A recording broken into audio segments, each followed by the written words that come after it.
L'état d'urgence ne les a pas découragés. Le face-à-face entre policiers et manifestants a duré plusieurs heures, mais la circulation sur le pont Ambassadeur n'est toujours pas rétablie.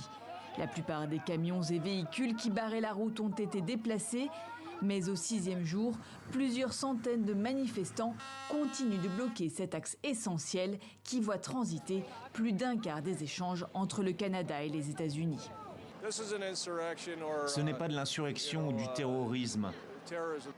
Mes droits et mes libertés sont transgressés et niés ici. Quand vous me donnez un ultimatum et appelez un choix, être vacciné ou perdre son travail et donc sa maison. Partie des chauffeurs routiers obligés de se vacciner pour passer la frontière américaine, le convoi de la liberté s'est élargi en mouvement général de protestation contre les restrictions sanitaires liées au Covid-19 et contre le gouvernement de Justin Trudeau. La capitale, Ottawa, entre elle dans sa 3e semaine de blocage du centre-ville. Ici, la police est peu présente et si des contre-manifestations sont organisées, un tiers des Canadiens soutiendraient les contestataires. Je suis vacciné, c'est mon choix. Et si quelqu'un d'autre choisit de ne pas l'être, ça ne me regarde pas. C'est la liberté de choisir. Et le mouvement semble loin de s'essouffler.